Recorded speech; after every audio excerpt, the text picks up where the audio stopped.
Where are you within your true Earth journey? I'm not telling you.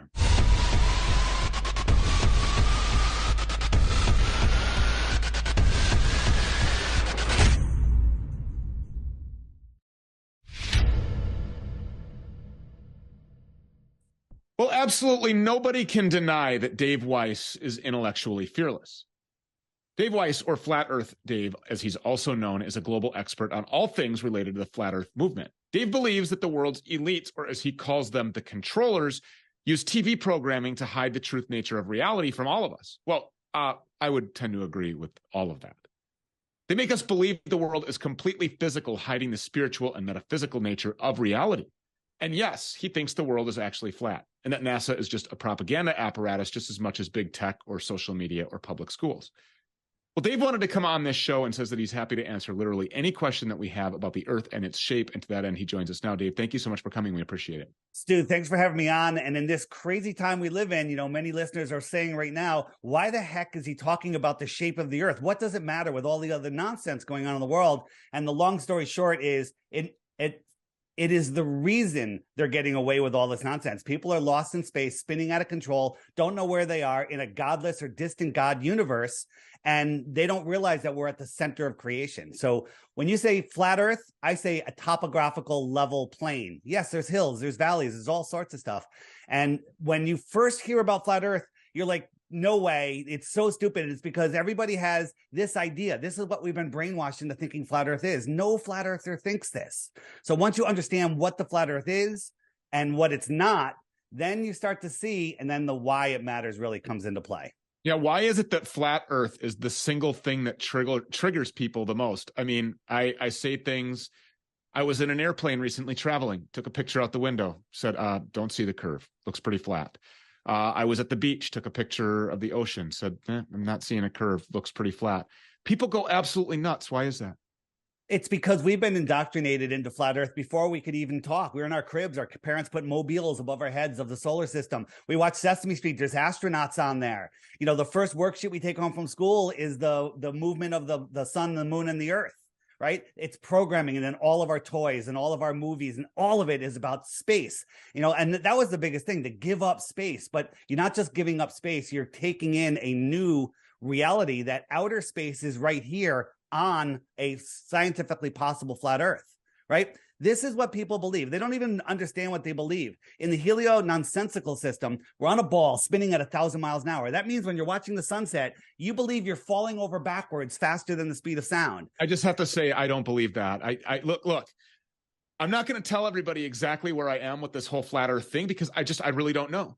But I do have a question about this. You mentioned the 1080 miles per hour. I asked a pilot to explain this because I asked a pilot, is it flat? And he looked at me like I was crazy. And he goes, no, Mr. Peters, it's not flat. This was getting off. We were deplaning. And I said, well, let me just riddle me this then. Answer this question for me. So we're on this aircraft and we just went from Minneapolis to Orlando. We were traveling at approximately 500 miles per hour, give or take 50, 75 miles per hour. The Earth is spinning at 1,080 miles per hour, or so I've been told for my entire life. So how did we ever catch up to Orlando? Or did we just wait for it to catch back up to us? He couldn't really explain that. Yeah, well, they say in the Earth is spinning and it's holding on to all of the air, and all of the air is spinning with the Earth, right? Which makes absolutely no sense when you think about it. A summer breeze can blow the air left and right and up and down, and I could drink with a straw, pulling air up and away from gravity with the weak vacuum or low pressure of my mouth and lungs. None of it makes any sense when you look into it. And here's the thing. No matter what I say today, don't believe me. I'm pointing to some doors that you never thought of. And then once you look at them, make up your own mind. And this is things that we can test. Stu, you do such an amazing job, exposing all of the stuff going on with the injection, the lethal injection. And it's hard for a normal person to verify that. I don't have an electron microscope. I don't understand what I'm looking at. I have to believe. I have to understand. I have to trust. But the true nature of our world is testable by every single person. So it's something that's very, very, very simple to do. Yeah, I agree. So, all right, I want you to go through your kind of a presentation that you have here. Real quick, I won't be too long. So we're spinning at 66,600 miles an hour, funny number, and we're chasing at 500,000 miles per hour. These are curved trajectories, right? And people go, "Oh, I'm on an airplane. I could drink water." Well, to equate that airplane over the Earth plane to just the spin of the Earth, you'd have to double the speed of the airplane.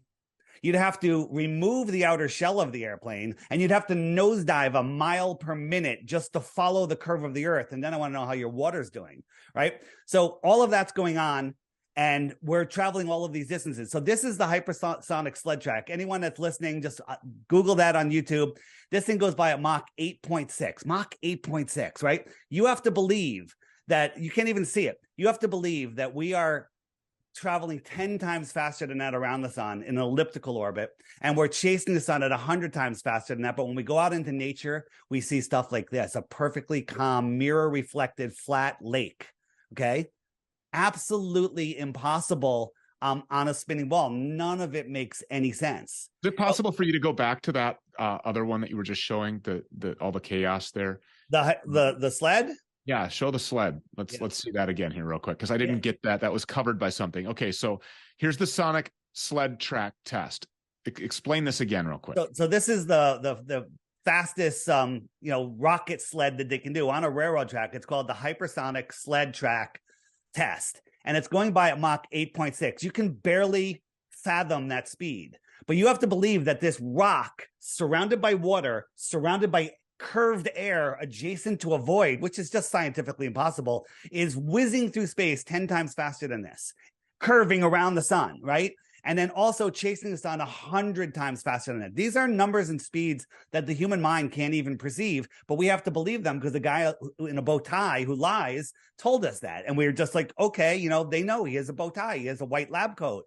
Yeah. And people don't, people say there's no proof of globe Earth, of the flat Earth, and there's thousands of proofs of the globe. I have a reward out there. I offer 3 Bitcoins for one proof of the globe. It's been 3 years. No one's been able to come up with a single one. And we all have the same story, is we all thought it was stupid. We all refused to look. And then when we looked, we're like, oh my God, and there's people like Peggy Hall. She just did a presentation at our True Earth Mount Meru Summit that was phenomenal. She comes from a biblical point of view, but you don't need it. If you're not a biblical person, you don't need that. Yes, you do need it. And you better get to be, and you better get to know Jesus, because the Bible actually says, God actually says there's a firmament, water above, water below. He references that the earth is flat in his own word. Dude, I didn't mean it that way. I'm saying flat earth brings people to the creator, right? Before I learned about flat earth, I was out there. I didn't believe in any of that. But once I understood the makeup of this earth, that we didn't come from a Jesuit priest made up Big Bang, I saw that this place was intelligently designed. I've now found the creator, and it's an amazing journey. It's like I look back on my life before I found this, and it's amazing. Flat Earth lifts people up out of depression, gets them away from drug addictions, because you find out you're at the center of creation, right? They're hiding God. That's the number one reason that they do. We're doing that in every aspect of our life. So this just kind of occurred to me. So I have a question. Yeah. How often is it, or what is the distance with which they tell us that the Earth curves? Is it every so many meters? It's 8 inches per mile squared. You can just use the Pythagorean theorem, and oh my God, the Pythagorean theorem, I don't remember that. It's so simple. It's 8 inches in the first mile. Second mile is 2 times 2 times 8 is 32 inches. And then the third mile is 6 feet of curvature. This is their numbers. So when I'm standing at the edge of calm water, the horizon, I shouldn't be able to see the surface of the water beyond 3 miles. It should be behind the curve, right? But I can see much, much farther than that. And this is what happens, Stu. When I found out about this, I was like, this can't be true. This can't be true. And I went out and I saw all of these videos of people zooming in on boats and bringing them back into view. And so I went out and I got a camera and I did it myself. So you look out on this horizon and there's nothing out here. But as we zoom in, it gets bigger. I'm increasing the angular size. And all of a sudden you look, oh, there's a boat, right? And a glober would say, oh, you can't see the boat because it's over the curve, but it's just out of your eye's ability to see. And we have these little waves in the foreground are bigger, and they'll block the whole boat. Just a little tiny wave, a millimeter above your eye level. your parent eye level. So speaking of water and a sailboat there, which is what that appeared to be, what do you say to these people who say they've sailed around the? I can't even say it with a straight face. What do you say to the people who have sailed around the world?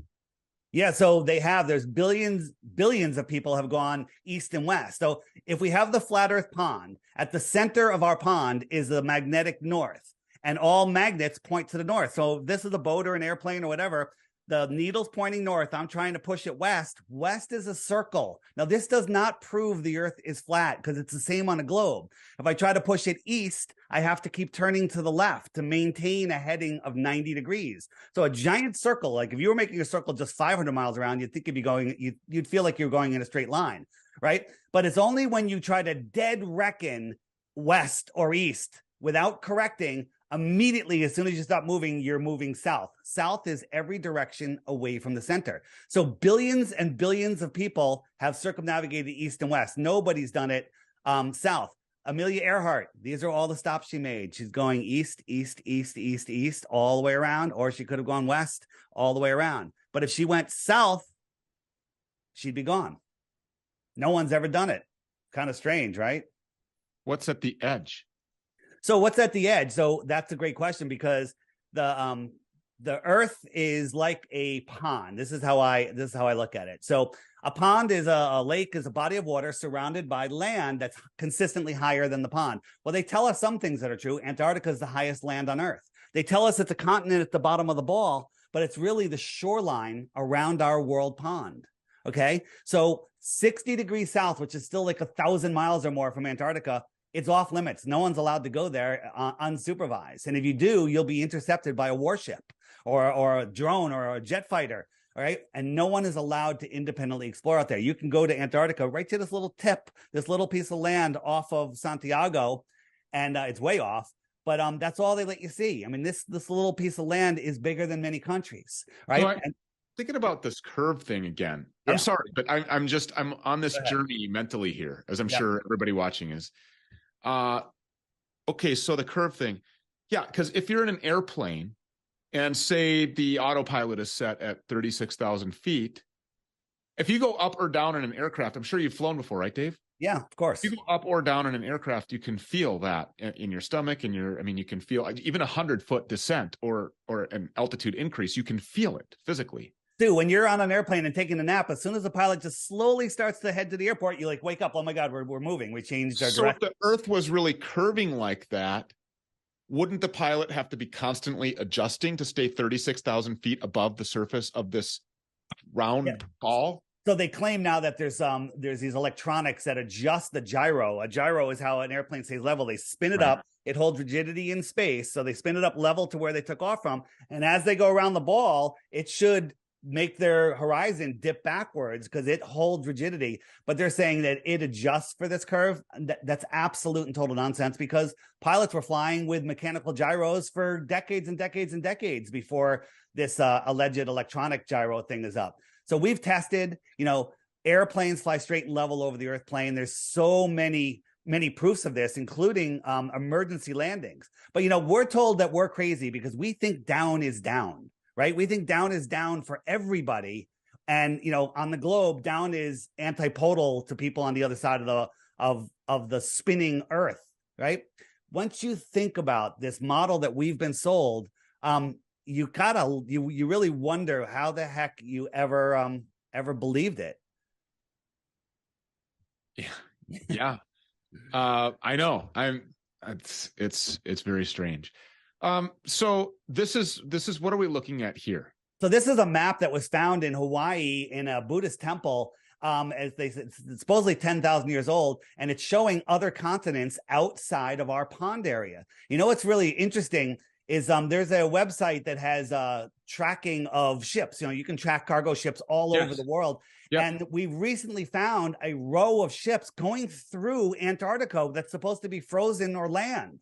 Right. And they're showing them going right through Antarctica. So maybe they're going out here. Right. They wrapped it all around and made us think that we're on a ball. But in reality, it's an extended plane. Here's the thing. I'm not claiming that any of this is true. We want the right as free human beings to go explore these outer lands, but they don't want us to explore the North or the South, because if we did, in my opinion, we'd find out we're not on a spinning ball. And once you wake up to this flat earth deception, Stu, I woke people up for years, all the other deceptions that are going on, and people just go right back to sleep.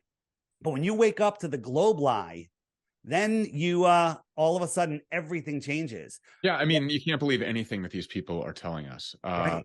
I asked this Space Force guy who was just telling me constantly, repeatedly, over and over, gaslighting me for 30 minutes about how space was real and that NASA was credible and that, you know, the globe is round, it's a ball spinning. And I asked him, well, have you ever, certainly Space Force, you've obviously, then you've been to space, you've seen this. And he goes, no. And I said, oh, well, then I mean, I guess the conversation is over. Why is it that every image that we see of Earth from space happens to be a computer generated image, a CGI? And why is constantly every landmass a different size and a different ratio compared to the water?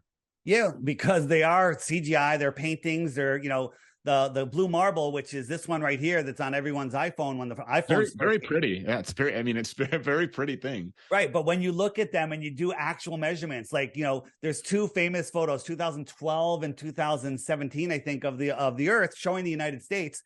Well, we can measure across Baja and Mexico, so we know how long that is. And to fit that inside the radius of the Earth, it's like you need the Earth would have to be 10 times bigger, right? It's unbelievable. So getting back to the curvature real quick. Yeah.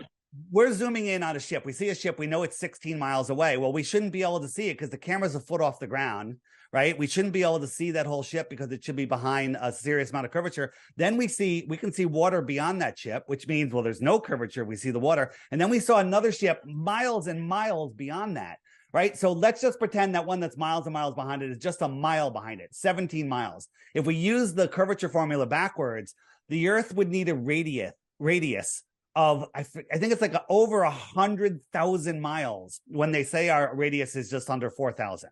Okay. For us to be able to see that second ship, the radius of the Earth, let that soak in, would be over 100,000 miles. Okay. None of this makes any sense. The ball is scientifically impossible. The flat level plane, which we're figuring out what this place is scientifically possible. Yeah. I'm not, look, I don't have any arguments for the stuff that you're saying. I just want to say that I got all kinds of arguments to these people who incessantly just try to why is it so important for them? Why is it so important for them that I believe that this thing is a rapidly spinning ball? Dude, it's about total control. You know that they're going for control, and I tell you, there's millions. But why that? Why not just all the other stuff? Why is it so important? The first thing we learn in school is this. Is it because it's just so impossible for anybody to believe? It is so far out there. It is so physically, scientifically impossible that if we can get you to believe this one thing, the rest of your life is just really easy. That's part of it. Think about the damage it does to a child. The child has his senses, is taking in the world, and then they say, oh no, that horizon that's perfectly still in that lake that's not moving at all, we're spinning at ridiculous speeds. And those stars that you can see right there, you know, that are brighter than they're like a piece of the sun. Oh, those are trillions and trillions of miles away, which you can't even comprehend. So it's breaking a child's, ability to think and create. And the other thing is, I think I don't know the verse, but in the Bible, basically there's a passage that says, once you see my creation, you can no longer deny my existence. Okay. And that's the absolute truth. And they don't want us in a situation where we can't deny God. Okay. And that has brought so many people over. It's amazing. So, you know, you're right saying, yeah, you need to know God and everything. But Stu, I was on the other side of that fence. I was the guy that didn't believe in God. And if I was listening to you and you started preaching the Bible, I'd probably just turn you off. But now I'm fascinated. Now I can't get out. It's amazing. So that's why I always lead with the science and say, oh, and the Bible backs it up too. Real quick, these are plane routes. Now, plane routes from the in the southern hemisphere do crazy things. They go all the way up into the north and then all the way back down. And the argument is, well, they have hubs there and they're pickups and drop off people and they're trying to make money. But there's a thing that happens. Sometimes people have emergencies on airplanes, probably more now than ever before. Yeah, I wonder why that might be. Yeah, well, but over the years, there's been a bunch of them, and they have to do an emergency landing. So this is one from New York to, let's say, Hawaii, New York Hawaii, to Hawaii, yeah. and they had an emergency, and they went 1,000 miles out of the way to Seattle. They got there impossibly fast, but when you look at it on a flat Earth map, it lines right up. It's the spot is right on the line. Another one from Beijing to Dallas to Beijing, landed in Calgary, was like 1,500 miles out of the way. They got there amazingly fast. Happens to be, if you put it on a flat Earth map, it's right there. And then we had a recent one. This one is going to get you. So this one is, where is it? Sorry. It's fascinating. I mean, yeah. It really is. I'm like a kid, like learning stuff all over again. It's crazy. So yeah, this is it. And all of my stuff can be found at flatearthdave.com. Just, I'm going to give you guys a challenge, and I guarantee if you take it, you'll end up at least being a globe denier until you realize it's a little deeper than that. So Hong Kong to Europe, and it's a 12-hour flight. And 4 hours into the flight, this family was flying, and the mother died in her chair. Boom, suddenly died. Interesting, right? Yeah. Little plug there. Died suddenly. Died suddenly. And they left her in that chair for 8 hours with her kids next to her. They could have stopped here. There's dozens of airports that they could have stopped at. But the problem was, that's not where they were. If you look at it on a flat Earth map, died suddenly, and then they were over Russia, right? So two things. One, they can't land because they'll be like, why are we over Russia? And the other one is, if they landed in Russia, Russia would have said, oh, let us help, please. And they would have been the good guy. Russia, good guy. And what are you doing flying over Russia? I thought we weren't allowed to fly over Russia. This is the route. So 8 hours, and then they stopped in Frankfurt. Why don't they just finish the trip to London? Okay. I mean, it's already 8 hours there, but it's because they were over Russia. This happens all the time, right? Another one from New York to Auckland, New Zealand, right? New York to Auckland, New Zealand. There was an emergency, and they went to Beijing. Oh, I got the wrong one up here. Hold on a second. Yeah, it looks like Fiji Islands. Yeah. So going from New York to Auckland, right about here is emergency. They went all the way over to Fiji, which was arguably farther than their final destination. But when we look at it on a flat Earth map, Fiji's right on the flight route. How many times does this have to happen before people say, okay? So hold on a minute. These are actual documentable flights and emergencies and things that we can actually get flight numbers for and prove that they actually made these diversions? 100%. On my website, flatearthdave.com. Scroll down. There's a book called 16 Emergency Landings Proving Flat Earth. Check it out. It's all documented. Everything is there. All the work has been done for you. It's amazing. It's there, and there's actually 18 emergency landings that we have documented now. We were told that we only had 20 minutes for this segment, but I have to keep going because I have to ask you something. What are the most passionate arguments? You know what, Dave? No, you're totally wrong. Here's why. If you were to pick like the top 3 or top 5, you think that are the most common, like, nope, you're nuts. It's round and we're spinning super fast. And you're not flying off of it, and neither is the water. Put water on a spinning top. Do it. You guys, all of you, take a spinning top and drop a piece of water on it, a drop of water, it flies off. So how are we retaining these oceans and all this water? I don't get it. But anyways, what are the 3 to 5 that you think? Well, there's not 3 to 5. The best one that they have is they love looking up at the lights in the sky, at the stars, and saying, oh, because the star rotation in the south is another direction. Here's the problem. You can't look up at the stars and say, well, that can't happen on a flat Earth, because there's 100 ways it could happen, because we don't know what those stars are. Imagine our sun. Our sun is a yoga ball. The Earth is a BB or a marble next to it. That's what they tell us, right? Yeah. Move the sun 93 million miles away where they tell us it. Now it's the size of a coin held at arm's length. So it gets smaller due to distance. Stu, if I doubled that distance, how much smaller would it get? If I made it 8 times as far, how much smaller does it get? Could you see it? And the answer is, scientifically provably, its angular size would be too small to see at 8 times the distance. Well, 8 times the distance is 1 light hour. The distance light allegedly travels in an hour. Okay. So Polaris, our North Star, they tell us is 48 times bigger than our sun. Cool. Now we can make a comparison. If I made Polaris 48 light hours away, we couldn't see it, because scaling, with size 48 times farther, 48 times bigger, it'd be the same unseeable size. Well, that's 2 light days. Let's round up to a light week. You could not see Polaris, period. Okay. And there's many other reasons why you couldn't because of the brightness issue. They tell us Polaris is 433 light years away. Your mind just short circuits right here.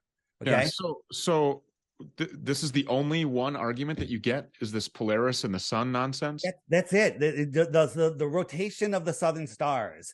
And that's a more complicated thing. I have an app. It's called the Flat Earth Sun, Moon, and Zodiac Clock app. If you hit the frequently asked questions button and then you hit the southern flight routes, or no, southern star rotation. It's just loading because I just loaded it for the first time. Yeah, which is right over here. And then it'll bring up all of the videos that they're hiding. Here's the thing, Stu.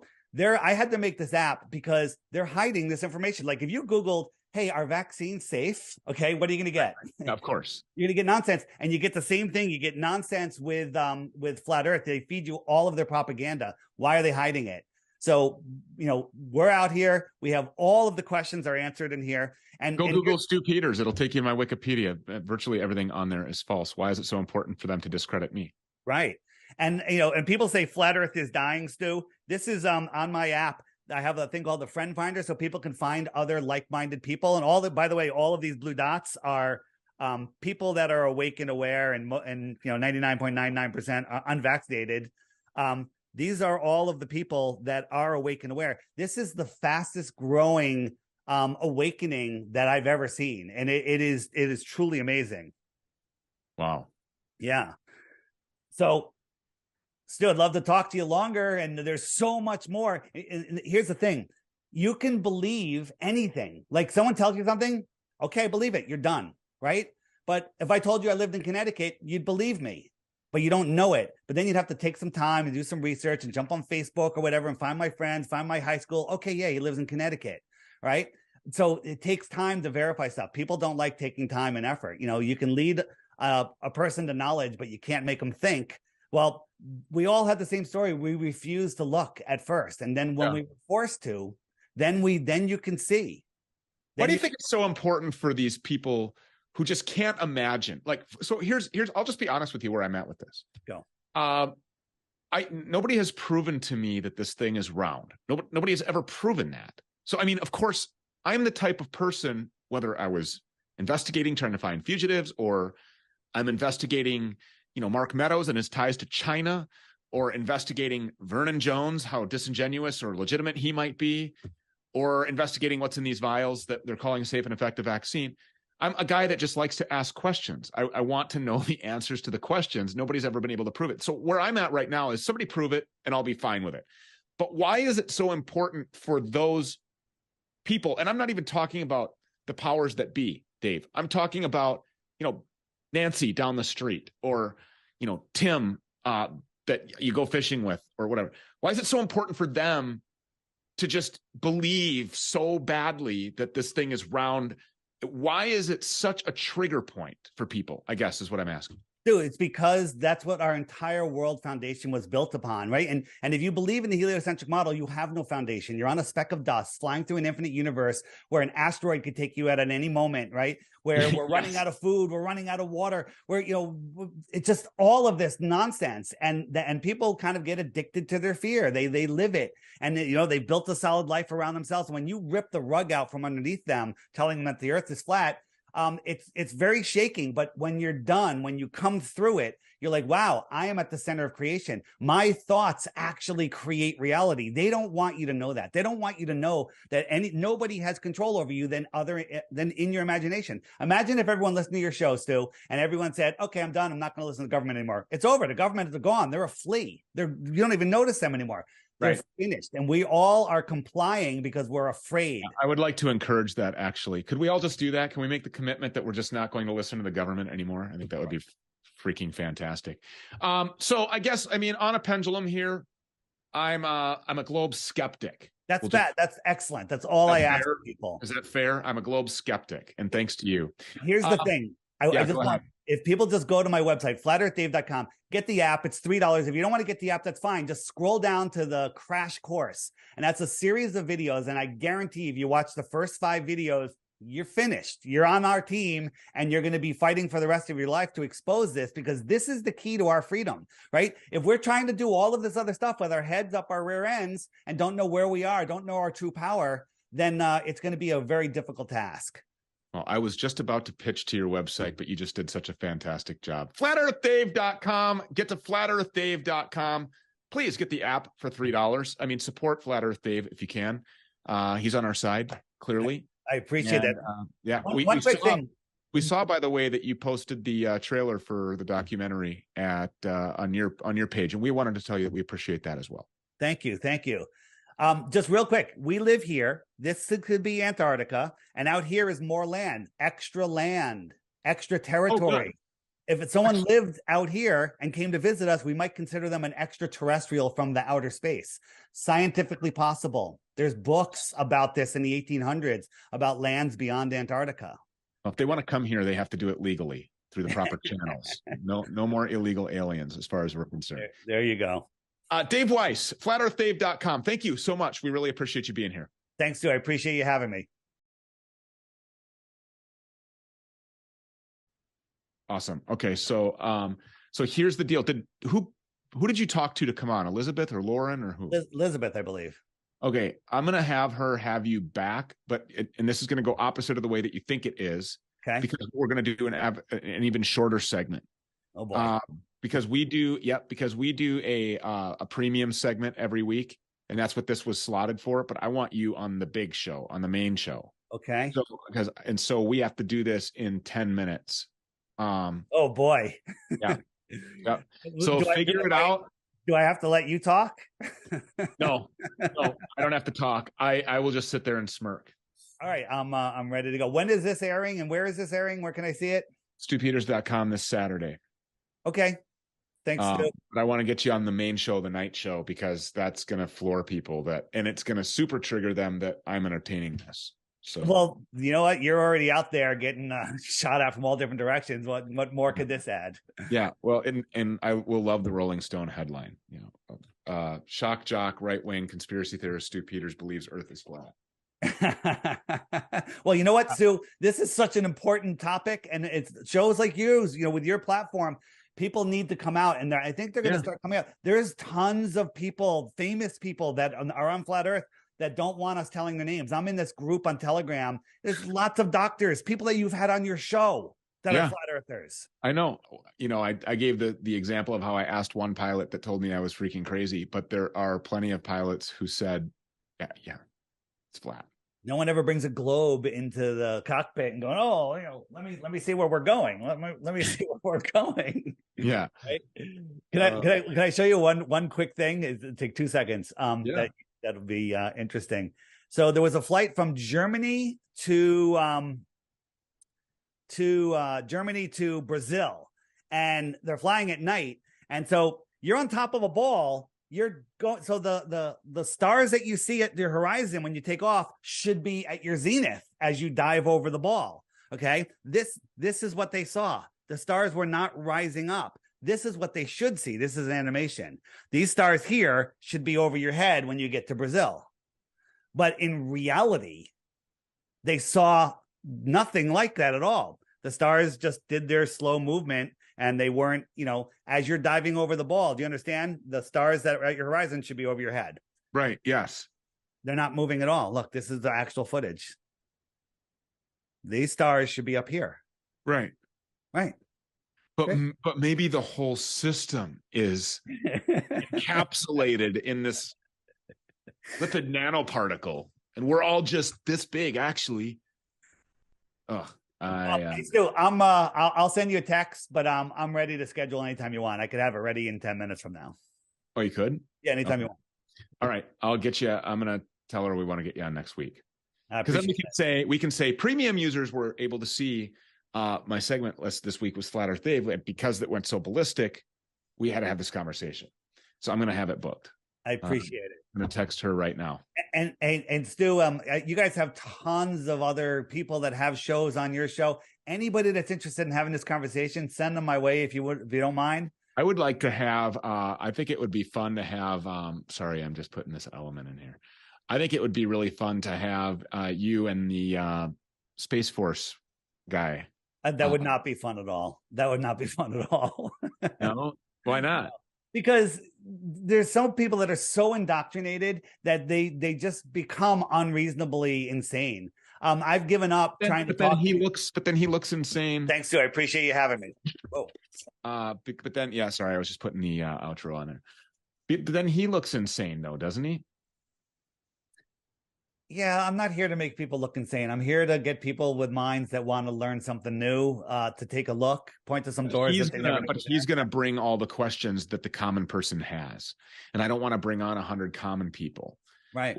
Why not bring on the guy that's being used as an asset by the intel community to brainwash people? No, I'm Space Force. Yeah, what does that mean? He's got a badge, he's got a pin. Yeah. And yeah. Has he been to space? No. Right. No.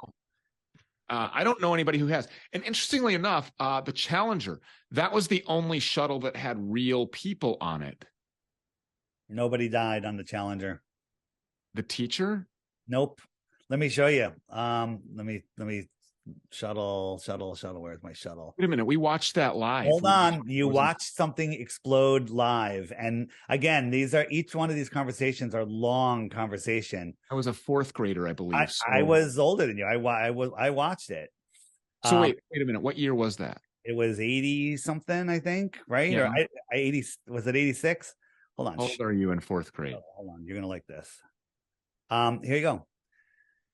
It's coincidental that we found 6 of the 7 have an identical twin, okay, that have the same name, that work for universities now, okay, and none of those twins showed up or spoke at their funerals, okay? Stop it. The lie is so big. It's so big. You know, this is one that I don't often talk about because the emotional contact that people have, it just tears them apart. And I'm also a little afraid of talking about this one on YouTube because they might strike me down for, this is the one thing they don't strike flat earth at all. Okay.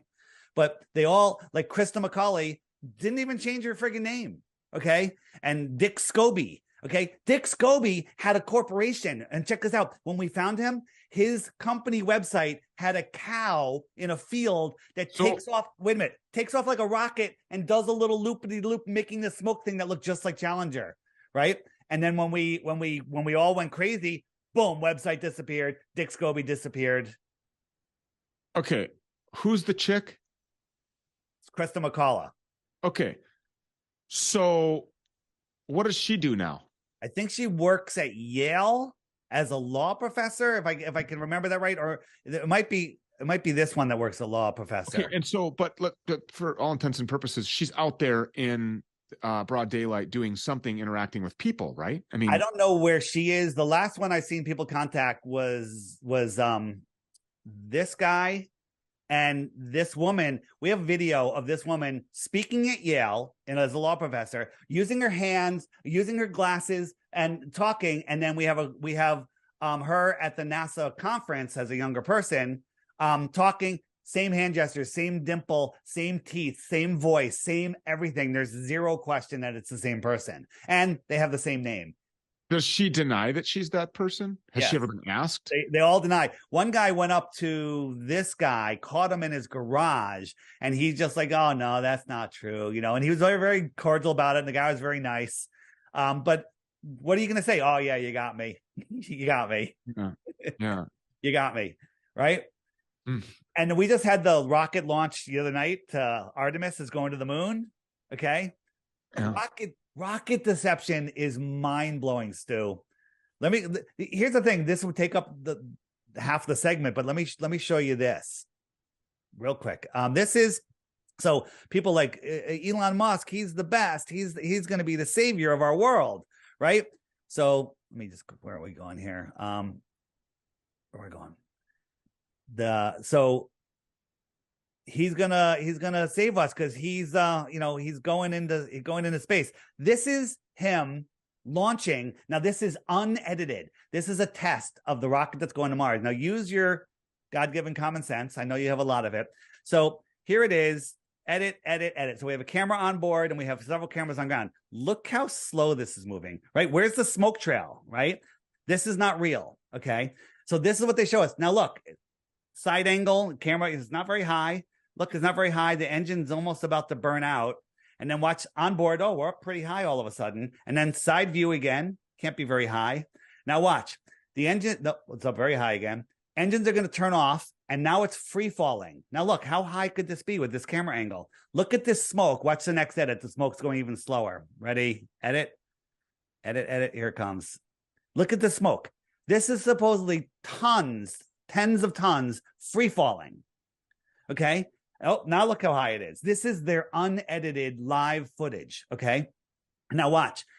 3 of the engines are going to go on. It's going to turn upright. The camera is going to get right underneath it. 2 of the engines are going to burn out and it's going to land upright. Okay. Ready? Engines are going to come on. Magically, it's going to balance itself perfectly. Here it goes. Camera is going to edit, gets underneath it. Now watch, 2 of the 3 engines are going to burn out. Okay. 1, 2, right? Look at speeds by smoke and it's going to land upright. Watch a bunch of CGI smoke. There it is. And it's going to land upright and people believe this. This alone tells you space is fake. Yeah. The stuff coming out of the bottom of the rocket where allegedly the engines are is fake. I mean, it's worse animation than on my kid's Xbox that I play all the time. But did you notice there was no smoke trail? That there's 2 types of launches NASA does. Some of them, they're launching something real, like the Artemis that launched in the middle of the night, 1:30 in the morning, you know, and it launched something with smoke and then left. Where does that thing end up? Bermuda Triangle, bam, in the water. That's it. And it's not even a giant thing. It's small. You know, most of them are blimps, right? The external tank on the shuttle, on the shuttle when it fell back, it's a helium tank, Stu.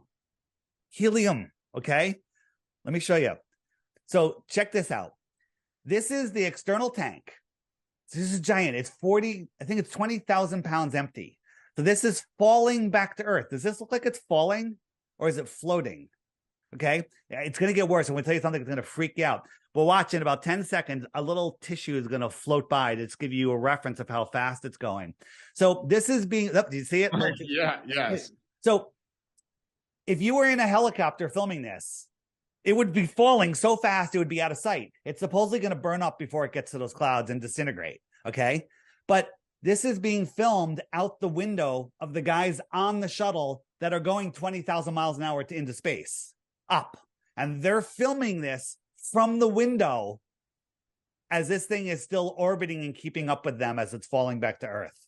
I'm sorry if you can't see through that. I can't help you is what I tell people. Wow, amazing, right? I mean, I have a hard time filming out the window of my truck when I see a deer running 30 miles per hour. 4 million pounds blowing around in the wind like it's a bouncy house. 4 million pounds, Stu, right? And check this out. SR-71, right? Why doesn't it have any paint on it? Because it gets so hot because of the friction that the paint would burn off. The thing gets so hot, it expands 6 inches when it's flying. It's like over 500 degrees, okay? And it's pretty aerodynamic. This thing goes Mach 33, compared to this can only do Mach 3.2 or else it rips apart. Put it together. Yeah. Right? All right. One more for you, just to blow your mind. Okay. The closest star is 25 trillion miles away. That's the closest one. The other ones are magnitudes farther. 25 trillion miles. It's 4.5 light years. 25 trillion miles. If you were traveling at a mile per second for a year, no, not for a year. I'm sorry. A mile per second for 1 trillion seconds. How long would that be? Sorry, my computer went off. If you were traveling at 1 mile every second, which no human has ever gone that fast, for 1 trillion seconds, how long will have you been traveling? 1 trillion miles. 1 trillion, no. You know, 1 trillion miles, but how much time is that at a mile per second? So how long is 1 trillion seconds is my question. Oh, I can't even do that math. 31,000 years. So if you're going at a mile per second for 31,000 years, you're 1/25th of the way to the closest star. Is your mind just short-circuiting? It makes no sense. Yeah. And so how long will it take for this thing to get to the moon? Oh, it's only 238,000 miles away. It takes a couple of days.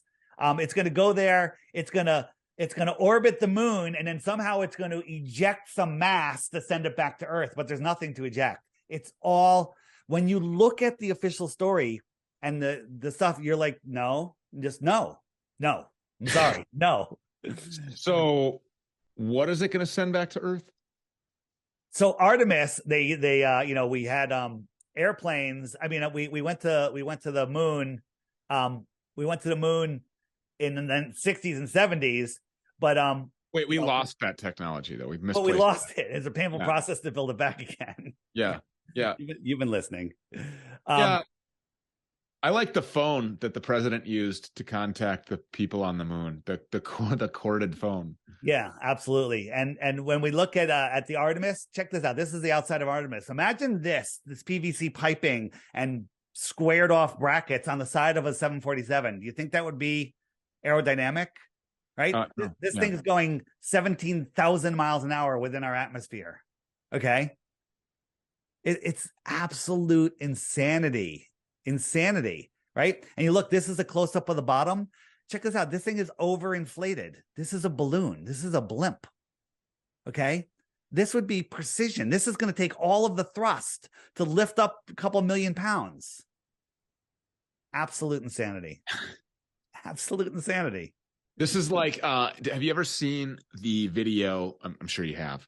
All of the Afghans clinging on to the side of a United States Air Force cargo jet going down the runway at 160. Oh, that's so it's a balloon.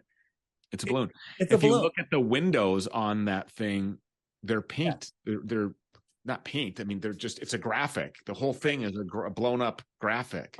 NASA controls all of the helium in the world. Did you know that? No, I did not know that. NASA owns all of the major helium companies in the world. And there's always a helium shortage because I don't think there's a helium shortage. They might be using it all up, but they just don't want us having access to rigid inflatables. They demonize hydrogen with the Hindenburg, and then they've made a helium shortage, so we can't have dirigibles. Because if we had a dirigible, we can go explore the outer lands for years on end without refueling. Just looking some of this stuff. I mean, this is, yeah. I gotta have. We got to put you on the main show. Let's see, where is this? Oh, I lost that email because I'm in a different email box, but I was going to send you some of the gaslighting, but I'm sure you've seen it all. I mean, I've seen it all. I've seen everything. You know what these people say and how they do it. All right, I got to go. I'm going to contact Lauren. I'm going to let her know to get you on the big show sometime next week. We'll do 10 minutes and we'll have a blast. 10 minutes. I love it. I appreciate it. Thank you, Sue. You got it. We'll see you. Keep doing the good work. Thanks. Thank you. I'll try. Bye.